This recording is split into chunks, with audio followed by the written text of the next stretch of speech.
Hi, Nicola Punchline Talks, the big interview. I'm Mark Owen, editor and owner of Punchline Gloucester.com. Today, my special guest is Kenton Cool. He's a mountaineer and co-founder of Cool Company.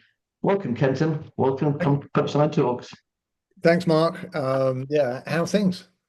Well, very good. Thank you very much. I've been like to meet you again. Last time we met was actually the kitchen company launch, and it was a fascinating speech that you did there. It really sort of blew me away. It's a long time ago, wasn't it?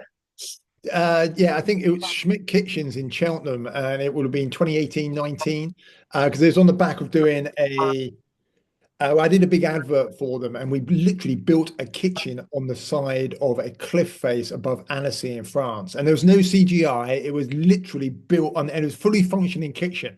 And it won loads of awards. And of course, Smith Kitchen, they got outlets in the UK as well as in Germany and France. And yeah, it was a networking event that I was speaking at. And yeah, I remember it vividly. It was really good actually. It was a good space and a good buzz, a good group of people came together that night. But yeah, a long time ago. Was that 6 years ago nearly? Time Yeah, flies. we've actually lasted longer than the kitchen company, but we'll move on. We'll move on from that. They've gone. Actually, can you tell us, please, about the In Cool company and how long it's been going? Yeah, so in Cool Company, we're based here in Gloucestershire, and it's co-founded by my wife, Jazz Cool. You can't get a better name than that, can you? I thought I had a good name, Jazz Cool. And essentially what we are a performance coaching business. We've been talking about it for years and years and years about bringing my skill set of professionally leading high performing teams into sort of hazardous environments, and her background, which is exec coaching, got quite a lot of sort of skills development, training.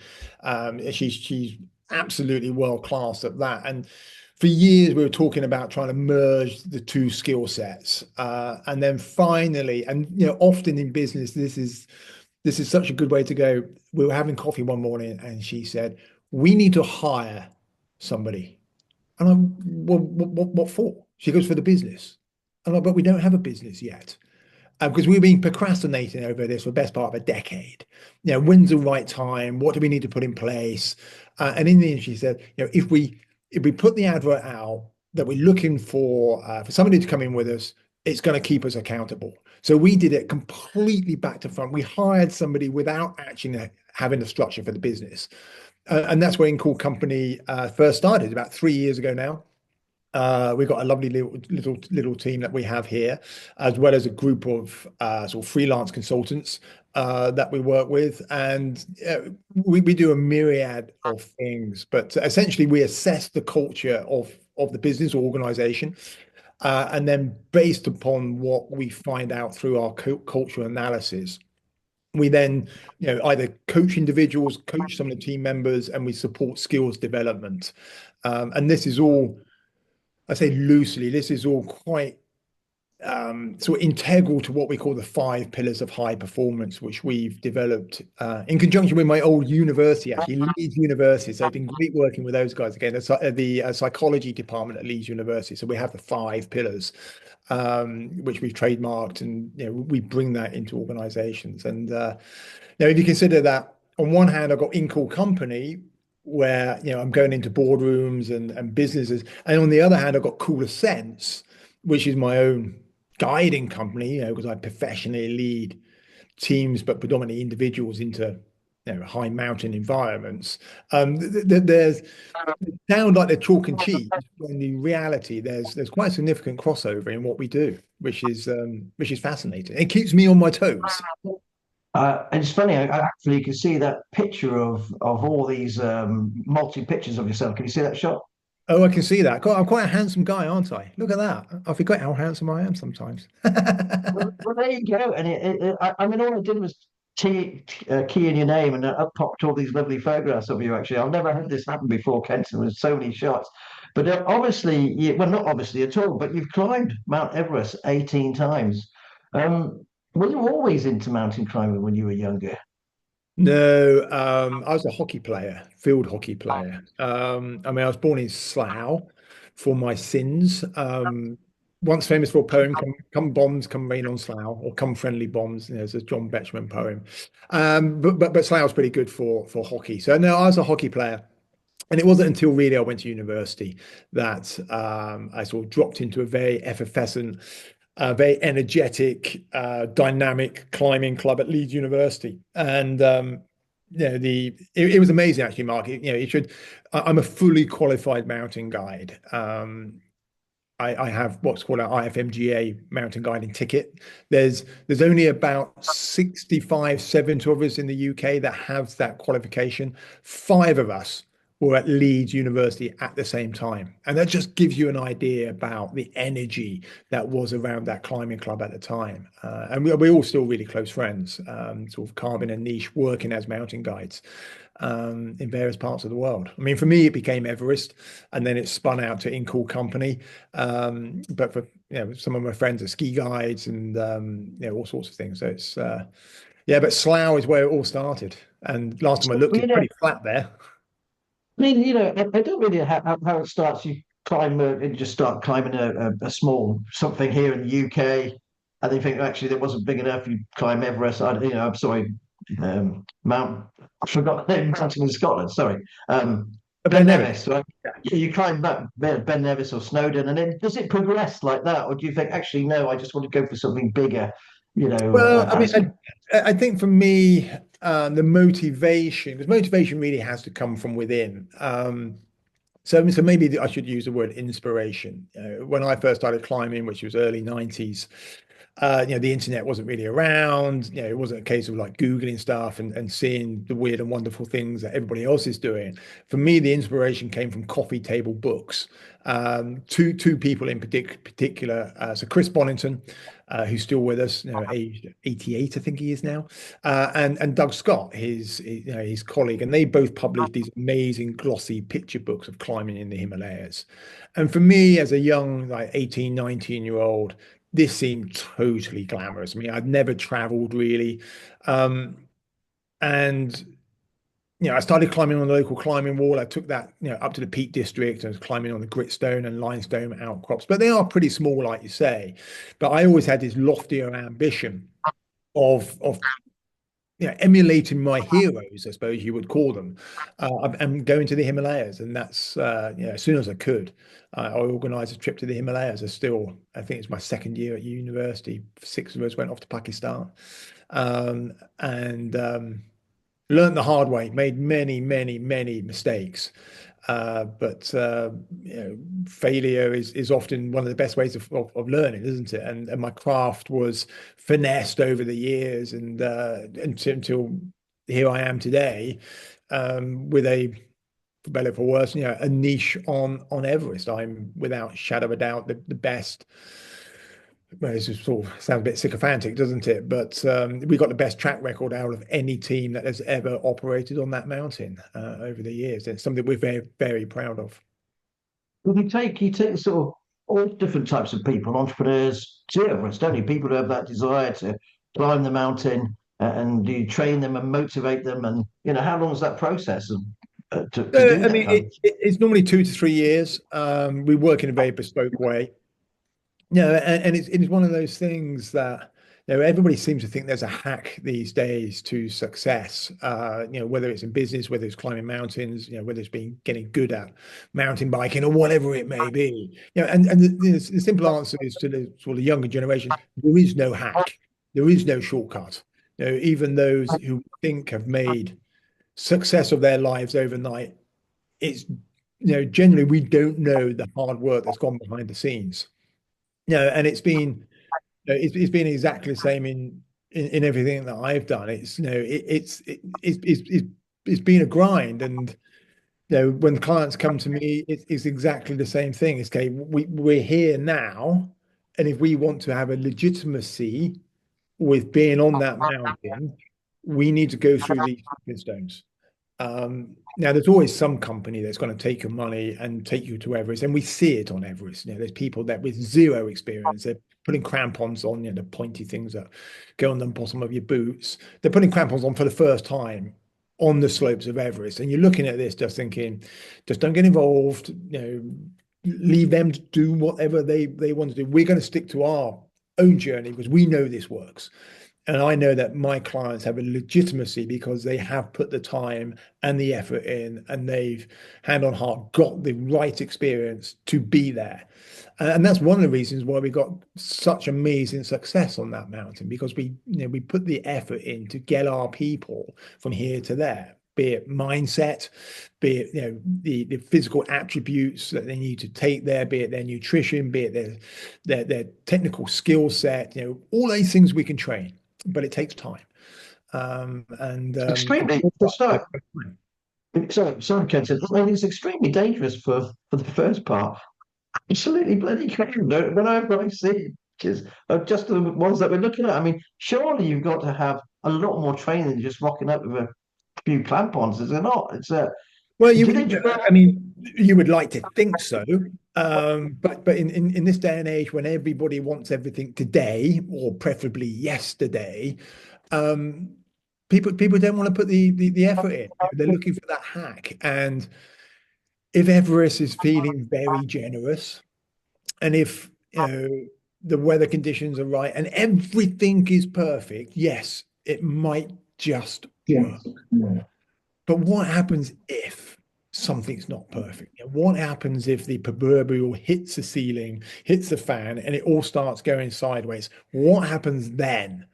And that's what we've always got to work towards, whether it's in business, whether it's in the mountains. The old age saying of any fool can steer the boat in calm weather. But what happens when it's not calm weather? What happens if you're riding through a storm? What happens if you're trying to navigate a business through recession or through COVID or through whatever it is that you're experiencing? That's where you see true metal in the individual. That's where you see true leadership. That's where you see true teamwork. So yes, it might work for the individual on a given day with a dollop of good luck, but unlike business, where if we make a mistake, well, we might lose a contract, or we might get a contract terminated, or God forbid, we're going to lose our jobs. On Everest, failure normally has a very different meaning to it, and it's a pretty dark meaning, and that's something to be avoided at all costs. Unfortunately, not everybody has the same ideology as me when it comes to Everest, and you do see people trying to hack and shortcut, and unfortunately, we do see the consequences, and it's not pleasant. It just shows you that you've got to put the time and effort in. Do you ever get disappointed with people that they don't have that same drive, that same ability, the desire that it takes to do this type of stuff? Like, even in business, but and also climbing a mountain, because that's what it takes. Let's be honest, we both run our own businesses. And it's to me, a never-ending, relentless. I mean, I love what I do, but it's a slog, isn't it? Yeah. You've got to be very focused on what you do. I can see the parallels of Yeah, I in mean, some ways. it's totally a grind. Some days, and it feels like the biggest joy in the world, because it's my passion, and and if we truly going to succeed in something, then whatever it is needs to be a passion. I firmly believe we can't just go through the motions and generate success, because our heart's not in it. We're not going to have that drive. We're not going to have the determination. We're not going to give the the extra inch of flesh to get whatever is across the line. And the call company, because I come at things from the mountain, so I'm quite binary with my thinking and with my methodology, because as I mentioned, failure or making mistakes in my arena as a mountain guide have far-reaching consequences. So I come from things from a slightly more binary, you could almost argue a slightly more aggressive way of, this has to be right, and if it's not, we're going to see the consequences. And it's an interesting thing with where we butt heads a bit in the office is oh, crikey, the dog's just gone wild. Is when you get into a scenario, certainly in sort of organizations where the individual is comfortable in their position, whatever that is, and they're just doing enough to keep their noses above the water. They're not going to be let loose. They're not going to lose their jobs necessarily. And I know times are hard at the moment, redundancies are happening, but generally, and that's a big bugbear of mine because I've always been self-employed. I've never had a single day's holiday. I've always had to drive, drive, drive. So when you see stagnation from sort of individuals who are part of a team, they're part of a cohesive community, or an organization, not necessarily having that drive, that I struggle with that. Because the high performing teams that I put together in the mountains, we're all driven people. I mean, Steve Jobs is attributed with it. I think it was actually Steve Kawasaki, one of his right-hand men. A-class players like being around A-class players. They generates discussion, it generates debate, it generates conflict, and it uplifts everybody. But when you start putting in individuals who are willing to stagnate and not necessarily drive themselves, that's not necessarily say the word, considered okay, tolerated. That's the word I'm trying to find, Mark. Tolerated in high performing teams. But of course, in organizations, you've got to be a little bit, you've got to approach it a little bit with gloved hands. I mean, I come into it from a different perspective. Jazz or Sarah come into it, more from an organizational perspective. And I think, the three of us, when we go into organizations, we bring these different aspects of our own lives to what we deliver. And it's fascinating. I mean, I do find it frustrating sometimes, because I think we can be too comfortable in what we do. I mean, you're self-employed, Mark, so the drive it takes to keep the doors open, to keep the revenue coming in, to keep the clients coming in, and things like that. In a big organization, that drive could be lost, and that's a shame. I think Yeah, I mean, what gives you that drive every day? It's not just about the money, or being successful. What drives you? What gives you that sort of passion? Get out every day. Is it the meeting of the people? Is it the training of it? Is it the desire to get back up to the mountain? Because you must miss it. You must miss the all that beautiful fresh air and the scenery, and Well, I live in come the back. Cotswolds. You can't get more beautiful than the Cotswolds.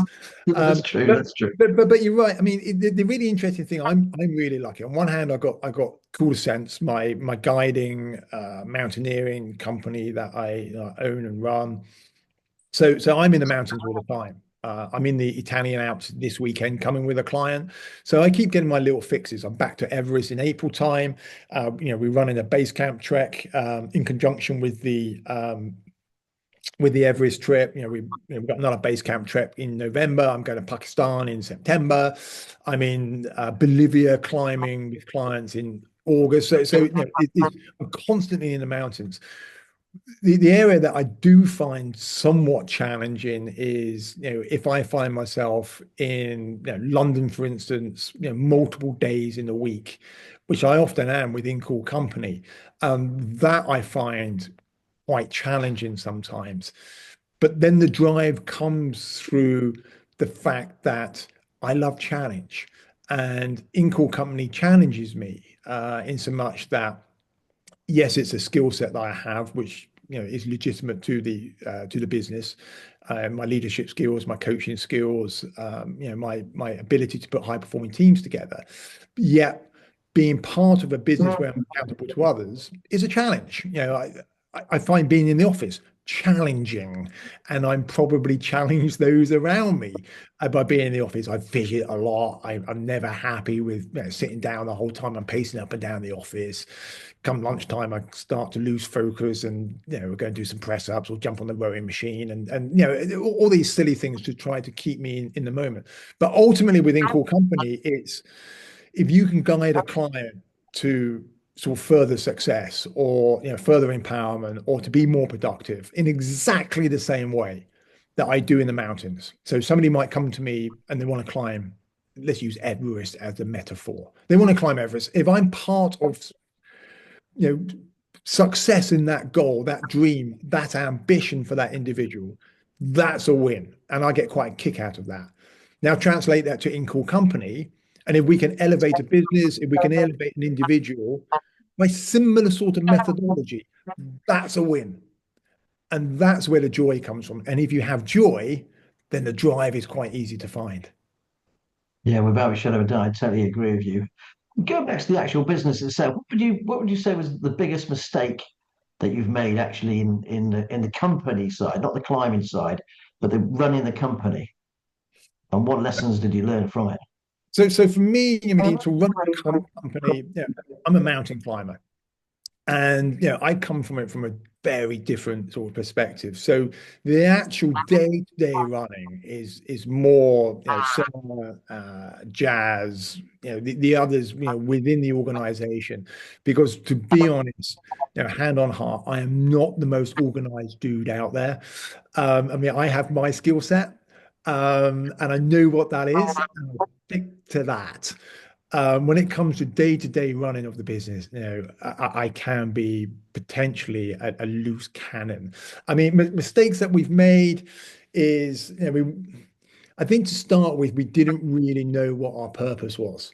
We had this idea that we wanted to generate a sort of performance coaching business together, but we didn't really know what shape that is. And I wouldn't say it was a mistake as such, but it took us quite a while to nail down exactly what it looked like. And we were going down what ultimately ended up to be dead end paths, but we had to experiment to actually find out where it is. It's a little bit like, if you're with an estate agent looking at houses, you're often told you've got to see a lot of houses to understand what you don't want before you understand what you do want. And that's what we did with In Cool Company. I mean, was it a mistake? Because we put a lot of time and energy into some of these avenues, which ultimately came to nothing. But they were all a learning experience. And that's what we took with us to this point. We're quite happy now with our product offering. We're quite happy with the direction that we're going in, and we're super happy with who we're working with. But that took time, and it wasn't a failure, but I expected that to be a lot quicker. And it wasn't. Maybe I was as guilty with the hack as what we were talking about earlier. Maybe I thought these things did happen overnight, but it wasn't. It was a grind to get to the point that we were happy. Right, this is our offering. This is what we're going to stick to, and we're going to go down this avenue. Yeah, and the mistakes were perhaps spending a little bit too much time on some of those other ideas and visions before we actually settled on what it was we You wanted. probably wouldn't be as successful as you are now if you hadn't have made all those, made mistakes or gone down those routes. So I'm a great believer in that. Yeah, I mean, Myself, it's a Churchillian quote, isn't it? Failure is not final. No, and it's absolutely the Americans love embracing failure. I think we're a little bit shy of it in the UK. I mean, not completely, but I think we're a little bit shy of it. Um, and was it a failure what we were doing? No, far from it, because the business is going from strength to strength. In reality, we need more people, on board with us, and it's trying to gauge, how we take the next steps, without sort of hiccup in the business. So, it wasn't failure as such, but it was good lessons learned, perhaps. some of the lessons learned. I'm going to bring up another photograph because this is one of you. If I share my screen again, one of you when you were younger. Hopefully, you could see that. Can you see that photograph of you in the I, wheelchair? I can see that photograph in a wheelchair. That is taken above, I think it's Kerber, no, maybe Froggatt Edge in the Peak District. That would have been taken in 1996. I Wow. remember Okay. How old are you here? I'm 23 years old, give or take. Um, yeah, so it'll be 23 that July. Uh, And that is a result of making a mistake.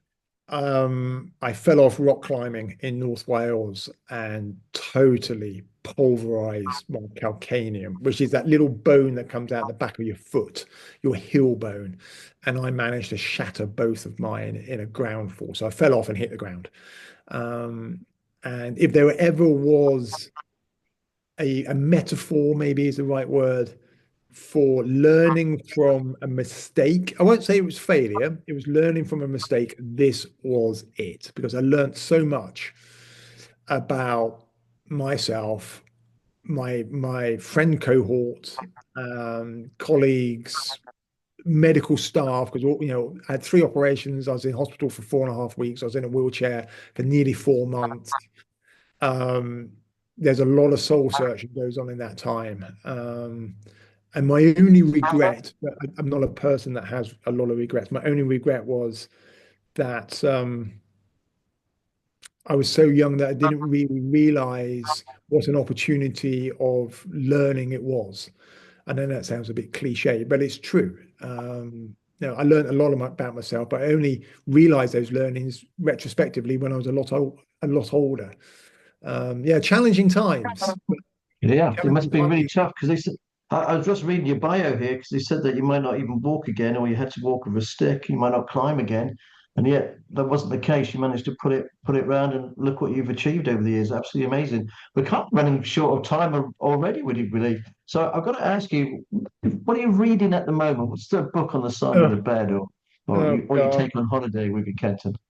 So we talked about this off air, Mark. I'm quite fond of military history, predominantly Second World War, but interwar years and into the Korean War. And I'm currently reading, and I'm not going to remember the author's name, so forgive me. It's called Warsaw 44, about the Warsaw Uprising and the well, not even rather, the total brutal put down by the Nazis, and particularly the SS, in 44. And it's an aspect of the Second World War conflict I didn't really know very much about. I knew the Warsaw ghetto uprising and the way that that was squashed, but the 44 uprising, which started 1st of August 44, and the aftermath is not a feel good book for sure, but I think it's important reading because we can learn a lot from history. And yes, it may have been a long time ago, but I do think there are parallels still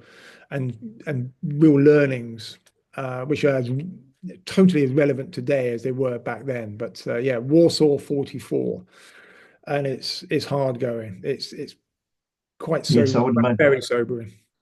I would imagine it's very, very brutal. To be Yeah. fair, I'm very interested in the Second World War as well, as my grandfather, as we talked before, actually fought in Stalingrad.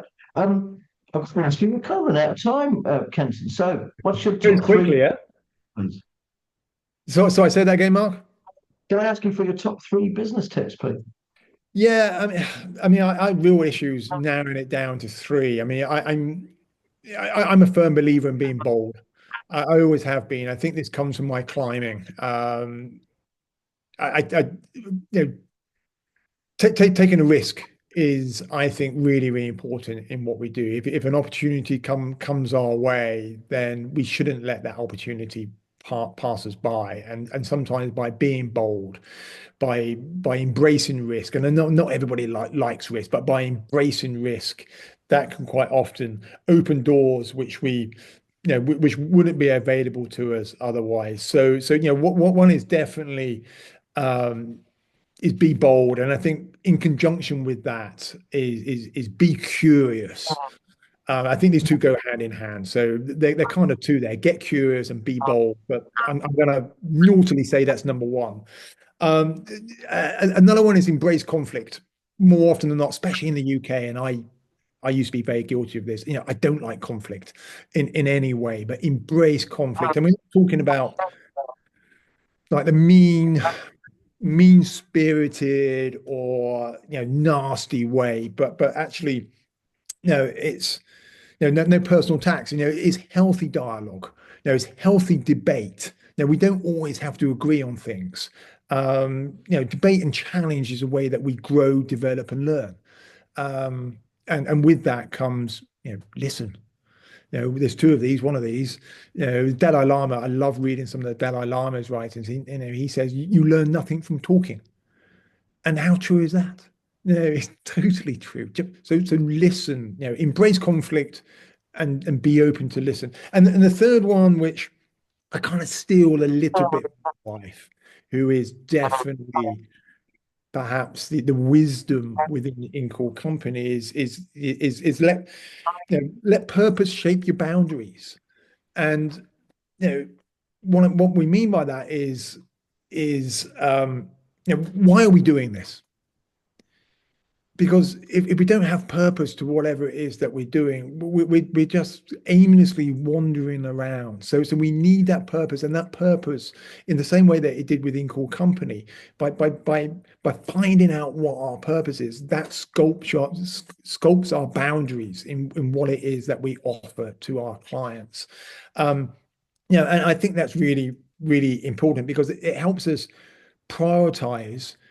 And at the same time, it helps us deprioritize, what's important to us and what's less important, and where do we put our energy. And that all comes from those boundaries, and those boundaries are sculpted by purpose. So I think those three, be bold, get curious, embrace conflict, and let purpose shape, sculpt your boundaries. And I think they're really, really important, not only with what we do within Core Company and for others, but also what we do in the mountains as well. Mountains only get climbed by bold and curious individuals, and we want to know what's around the corner, and that's an important thing. Kenton, I think that's the perfect place to close. I'd just like to say thanks ever so much for joining me today, talking to punchlinegloucester.com, to my fantastic sponsors, Infostar IT Solutions, who I failed to mention at the very start of the show, actually, and for yourself for joining me today. If you like the show, please like, share, subscribe, and we'll be back again very soon. But in the meantime, it's all in the punchline. Thank you. Bye.